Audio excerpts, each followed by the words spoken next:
Is the UN set to use XRP or XLM? There's a clip here from Black Swan Capitalist that talks about it. Also, we're going to get into how many countries Ripple actually covers right now and how many countries can use XRP. I also have been seeing a lot of people talking about this clip, and I want to actually show you how much value would need to be added to the XRP ledger just to get to 5,000, let alone $100,000, let alone $1 million. So I think everyone just needs to just take a deep breath and let's do some math on here, and I will show you exactly what you need to do. All right. There's also some great clips of Brad Garlinghouse talking. This is also a clip from Rokana and Tony Edward talking about Harris and what she would do if she would keep Gary Gensler or get her own SEC director if she won the presidency. All kinds of crazy stuff are going on. Maybe an SEC settlement. So let's go ahead and get into all this. Stick with me through this. All right, so here we go. The United Nations has been using the climate change to justify no single country can possibly deal with this. It's going to take a coordinated effort by one major,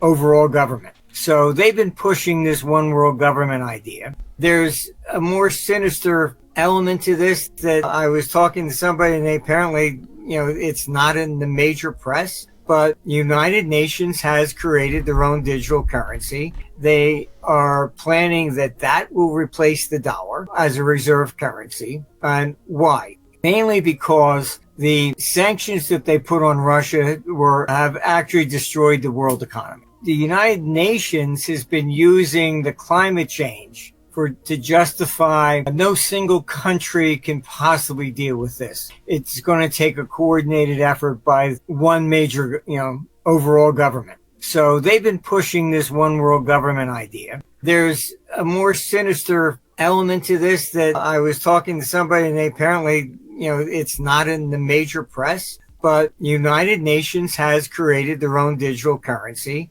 They are planning that will replace the dollar as a reserve currency. And why? Mainly because the sanctions that they put on Russia have actually destroyed the world economy. Okay, so many questions here. So the sanctions that were put on Russia were put on by a lot of other countries besides the United States. The United States did have the most sanctions. I think it was total of about 12 or 13,000 sanctions were put on Russia for invading Ukraine. The world's economy is doing okay. China's in a little bit of a hurt because they had some really dumb policies for their real estate and business loans and that type of stuff. But most countries are coming back. I don't quite know what this person's talking about, but hey, if you liked what you heard there is a full clip. I will let you go ahead and watch that. A little bit too crazy for me, but hey, if the UN does have its own digital currency, hopefully we'll hear about it sooner or later. Okay, that clip's a little weird for me.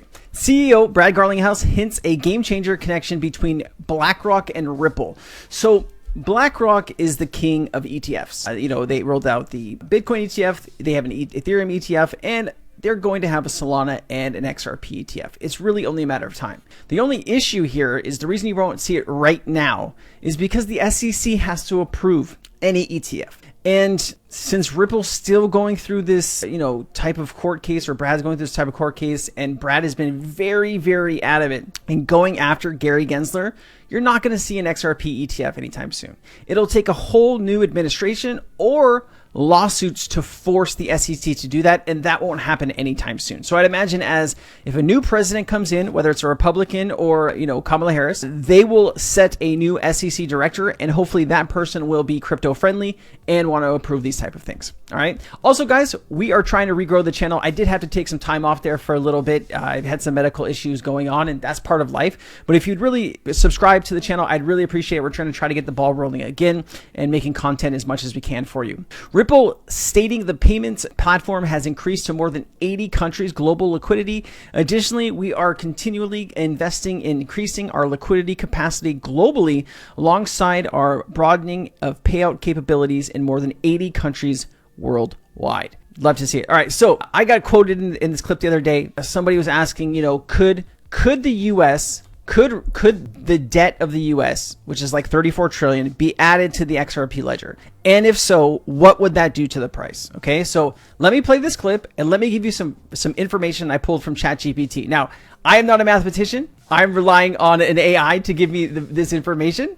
I could be wrong, but let me just show you. So anybody out there that's telling you they'll know where the price of XRP will go has no idea. Zero, absolutely zero clue. But I'll give you a tiny hint of an idea of what could happen. So XRP is it's a financial instrument of value. And that instrument is basically, the instrument's really liquidity between different other instruments like bonds, stocks, currencies, everything basically. Yeah. And the XRP is only worth the value of the things that are issued on it, because it would cost XRP to buy those things on the network and use that liquidity. So what ends up happening here is not only do you have to issue all of the equity, but you've also got to issue all of the debt. So XRP is only bound by the fiscal responsibility of the people that issue assets on it, which is obviously irresponsible. So XRP could be at $100, $100,000, $1 million. It depends on how many assets you want to issue onto the network. So if you wanted to issue, $100 trillion worth of equity, cool. That's a lot of money on the network. What happens if they want to issue another $500 million worth of debt? That also adds value to the network. So there really is a mind-blowing amount of wealth, essentially, that could basically be flowing through these networks that we can't even comprehend because of that debt question of being able to issue more and more and more value in the form of... Okay, just so you know, there is about $300 trillion in debt or in the globe, around the world, okay? And I wanted to just throw some quick numbers together. I asked, with today's numbers, circulating supply, how much value or debt would needed to be added to the XRPL for the price to be $5,000 per token? Because, hey, that's a really clean round number that I hear people talk about all the time. I want to know how much it's going to take, okay? And so ChatGPT did some math here that I'm not qualified to do, and came up with $259 trillion in value. Thus, achieving a price of $5,000 per XRP would require an additional $259 trillion in debt added to the XRP ledger. That's a lot of debt. Now, this number could change with, let's say the entire stock market, bond market, derivative market. I don't think XRP will capture it all, but if it starts capturing a lot of that value, as well as starts, capturing 5, 10, $15 trillion a day in settlement, now we can start inching up there with all of these different pieces. But this is going to take time, guys. This is not tomorrow. This is not next year. This is down the line, right? I also asked if the U.S. government added $34 trillion in debt to the XRP ledger, what would the price of XRP be? $654. So somebody had asked, can Ripple, can the U.S. government get out of debt by using Ripple? And how I would see this happening is that Ripple, and this is something that like a super backdoor, right? Super backdoor, that Ripple and the U.S. government could get together and say, hey, you got this debt spiraling out of control. What can we do to, reset this whole thing? And Ripple could say, hey, why don't we can issue you $1 billion, $2 billion, $5 billion XRP, whatever it is, right? They have all of this XRP in escrow. They can start issuing it to the UN or whatever the government is to make this happen. And then the US government could add the debt to the XRP ledger, and then with all of the XRP that the US has, they could start maybe paying down that debt or doing different debt recyclings. I am not an economics expert, so I won't begin to try to get too deep into the woods on this, but this is something that's very slim possibilities, right? Like the world would need to be coming to an end and crazy stuff would be having to happen in order for them to do this. The US government is just going to keep printing money. They're going to keep kicking the can down the road.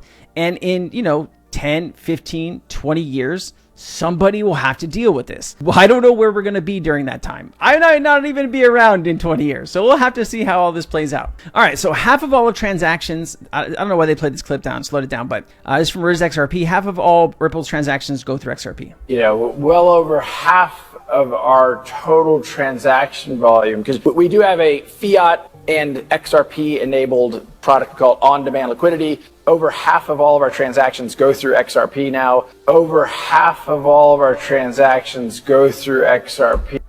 Well over. All right, fun stuff. Here's the tip from Ro Khanna. He's a congressman from California, and Tony Anderson. Now, with regards to SAB 121, a lot of folks are not happy with the SEC's stance and approach to crypto because they're using regulation by enforcement. And in addition, folks are not happy with Chair Gensler. So let's say Kamala Harris is to win the presidency. Do you think she will replace Gary Gensler as the chair of the SEC? I think she's going to have her own team, and I think she will, when those positions open up, make appointments with new people. Remember, she's from California. She understands the innovation economy. And certainly people like her are going to say, people like me are going to tell her that she should be thoughtful about the people we want. Smart regulation, thoughtful regulation, but also wanting to keep the crypto industry here in the United States. So, there's both sides here, right? When I listen to Trump and the people behind him, it sounds like the people that they want to install in certain areas of government are loyal to Trump. They're not, it's not like they're loyal to America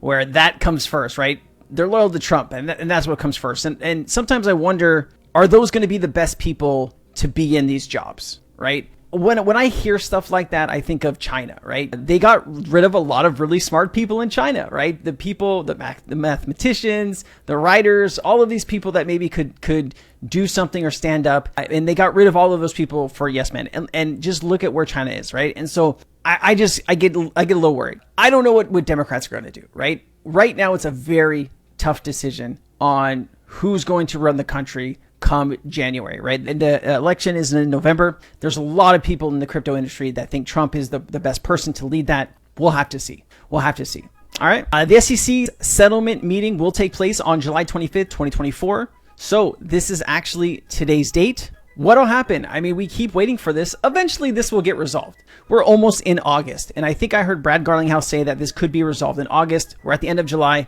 Wouldn't it be nice to just put this behind us and just see what happens with the price? It's still going to be speculation, but maybe once this is all finished, US banks could start using and partnering with Ripple to move value. That would be really incredible to see. And then we could really start to see what the price of XRP should be instead of what the speculation of XR price is. And then, of course, here's Brad Garlinghouse on Bloomberg. Let me play this. Ripple could be the next Bitcoin? Well, I think if we're solving a real problem and it's at scale, then I think it's a compliment. I think the most important thing that is going on in crypto is understanding what is real and what is just hype. Some, I think, may look back on Bitcoin and find that it was the Napster of digital assets. What I mean by that is Napster was the first to digitize music and demonstrate, hey, if you digitize music, you can do a lot of cool things with that. But ultimately, they were circumventing trademark laws, they were circumventing royalty payments, and government stepped in and Napster was not successful. But Spotify, iTunes, Pandora, they were very successful. I think what you'll find is that maybe the next generation of digital assets